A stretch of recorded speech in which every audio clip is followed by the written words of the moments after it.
Zimbabwe pese pandinowane nyaya panapa nditotanga nekurova ZANU-PF chibhakera muziso tobva taisumudza nenzeve kudai so toirovera pasi kuiti bha. Kana watosvikawo panapa wakafanana neni unodedzera kuti pasi navo, pasi nechigananda, pasi neZANU-PF, pasi naED, pasi nemhuri yako yekwavo yese. Tanga nekulike this video right now kuitira kuti ZANU-PF iboyikane.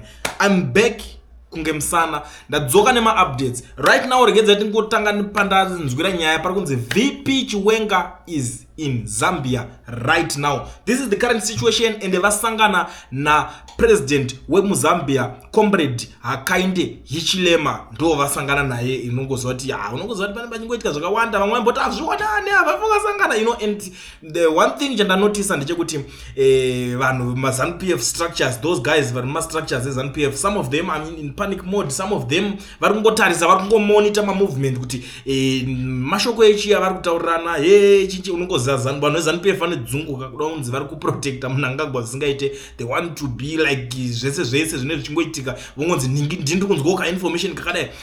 If you still remember kunotone vamwe vanhu vakaita kana sana chinamasa vakuti vanongozwa kuti nzeve dzangu idzi dzakatoreba kudai so marebere adzo ndinonyatsodzinzwa, ndine nzeve dzinenge dzerabbit zvavanenge vachingoita zvezve. Saka iko zvinezvi VP Chiwenga is in Zambia right now and unongozwa kuti kwapa munhu akuti angoendawo kunochemawo kune rufuka kuri kuchemwa kuZambia. Former president weikoko akafa akafira kuSouth Africa, so ndio zvafambirwa kuendwa ikoko na VP Chiwenga. But ndine nyaya ndazonzwa manje hauisawirawo mnangagwa kwawe lungu akafa kwawe pari kutotaurira zvinhu zvakutonetsa izvi zviri kuitika panapa. So nyaya iri kubuda panapa kunzi Zambia's former president Edgar Lungu, who died last week, left instructions that his successor Hakainde Hichilema should not be anywhere near his body. The two leaders were long-standing political rivals, with Hichilema defeating Lungu in the 2021. So I don't know now kuti nyaya yacho yakunetsa panapa ndeye kuti vari kuona kuti rufu iri kana kuti zvoita kunge Hichilema ndiye muroyi here. I don't understand kuti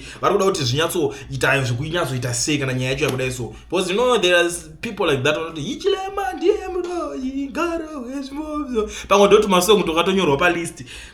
But I don't know kuti zvine basa rechi kana kuti zvikanzi kana zvikachiro zvikanzi aiatenda chi chinozonyatsoitika kana mukachipoko here. I don't say because at the end of the day he is the president of the country. Anokwanisa kungosvika ngoti no panapa tiri kuchema ka munhu he was a government worker, saka isusu tauya panapa on behalf of government. But I don't know why are they even doing that kuti vanokwanisa kutomisa umwe munhu kuti ningi ngasauye kunotichema panapa.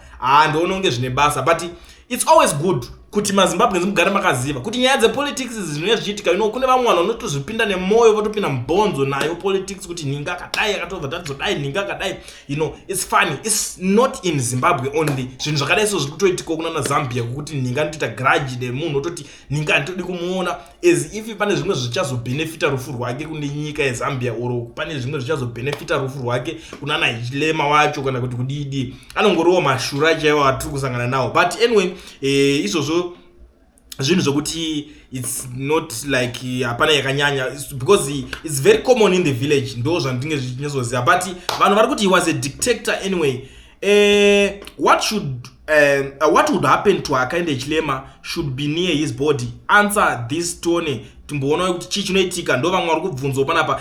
Mwari kuda kunzi unless he will not be accorded state burial as former head of state, may he so rest in peace. Mashoko ari kubva kune mumwe munhu. Right, this is so funny. Oh my god, Lungu went down a very bitter man. Right, akafane bitter on that end. I blame ZANU-PF. I blame it ZANU-PF kuti vaifana kusiya munhu ofocus nezvehealth yake, but vakamunyebera vachimuti tikukusimbisa tikukusupporta ngatodai so. So Lungu akatanga kufunga kuti ndichaita I will be the next president, ndichadzoka futi ndoita Trump unozoti pakanzi Trump aningina paipai vakatanga kutofunga kuti they will do they're going to do the same zvakaitika kuAmerica zvokuti anobva ati ndambotorwa ndazodzoka ndodai so akaignore health yake obva azosvika bhanzi hauchabvumidzwa kucontesta foot my election.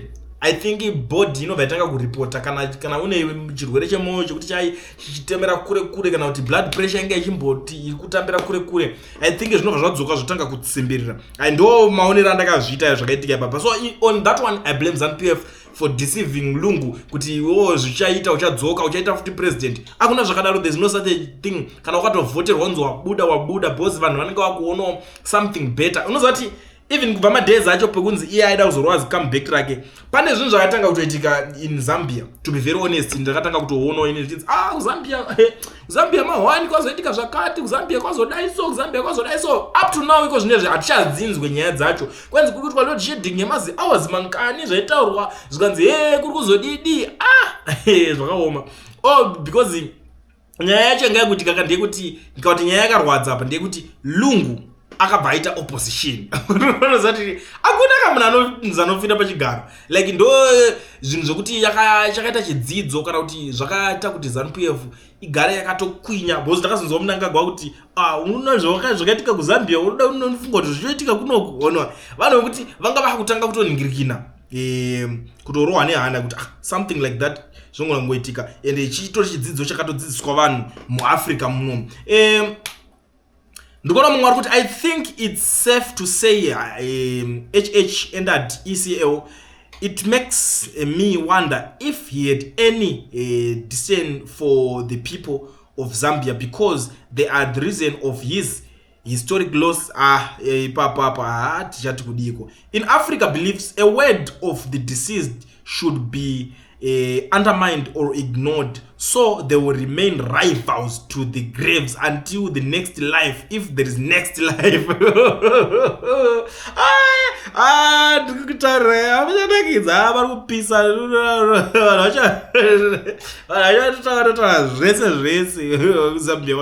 Lo, Hichilema, you should stay away. We shall never forget how this guy's regime and his PF cadres, cabal thugs abused and tormented you to hell with PF. What? Saka unozati pane ngozoti uti munhu ari ku opposition uchimutreat so bad, uchimbolonja uchiita sei uchidididi zvakawanda. Inozosvika nguva yako yekungoti right munhu anozongoza kuti haizvo ndasimba nyama ndasimba mubhonzo manje right ndakuda kutopinda tichikudubura ndochitanga kukuratidzawo kuti zvinoitwa sei. Zvinorwadza uri iwe rinonzi dindimberi mberi rinonakidza kuti chikwevewo kana iwe uriwo wakukwevewo manje wakunyatsosanganiswa nezvinhu zvawakaisanganisawo munhu nazvo zvinenge zvakutanga uri kuitirwa utsinye kutanga kuitirwa rafu. But to be very honest ndoko matambiro acho amunenge makaitawo nigirikini. Saka hapana pekuti mungatoswera taurwa kunge nyaya yange zvinhu inenge iri papa, but anongoriwo mabeliefs anenge angori nevanhu kuti uyu zvatoda kuti timuitire ka ngatimuwachise. Ndo nyaya inenge iripo kuti uyu zvatoda kumuitira toda kuti tingomuwachisa. Saka unenge wakudzoserwa. It's just the same. Indito zvawandita ndizokuitawo. Saka vanhu veZANU-PF you should be very careful. Muchafa muri bitter vanhu veZANU-PF ende zvakaitika kuZambia is going to happen kuZimbabwe ende zvichaitika nenguva yazvichaitika iyoyo makavarirwa. You think kuti pamwe ZANU-PF is chimwe chinhu chiri untouchable. Ndonzwa vamwe vachitati aiwa ZANU-PF hamukwanisi kuiseparata nemasoja, hamukwanisi kuiseparata nemapurisa, hamukwanisi kuiseparata nechinchi. Wow. Inenge panodyiwa masoja anototi isusu tiringori loyal kugovernment inenge yapinda pangochinja change of regime chete. But anyway, it's a topic for another day. I think in Zimbabwe pane zvimwe zvinhu zvatisiri ready kunzwa in terms of nyaya dzepolitics. Ndangoti ndingofana nepanapa ndikuzivisei kuti VP Chiwenga is in Zambia right now and Edgar Lungu former president of Zambia ari kunzi akabhana successor wake kuti ngaasasvike parufu. Ndo nyaya iri kutaurika iko zvinezvi the situation amene kuti zvinobatsirei. Ndangoti ndingotaurawo panapa because munozoti nini ndinongotaura ndichitaura right. Kana uri muSouth Africa uchida kuregisterwa company yako usina work permit kana study permit wobva waregisterwa wovhurwa FNB business account, bata education research ana mukoma owen vanokuitira vanopedza masports zvese. Iwo usanimbonetsikana kuna umwe anototambura ndiona nemabookkeeping. Don't worry, pane plan B. Bata education research zvokuswera muchinokumbira vanhu kuti ndokumbira kuti ndiise mari muaccount mangu tozodidi zvazvinhu zvekudhara. Zviwo ngovhurwa yako account chinongodiwa chete valid passport zvokuti hauna work permit study permit nyaya dzekare dzedze. Passport yako iri kupedza masports. Bata owen izvezvo ugara wavhurirwa usazoti handwa kutipira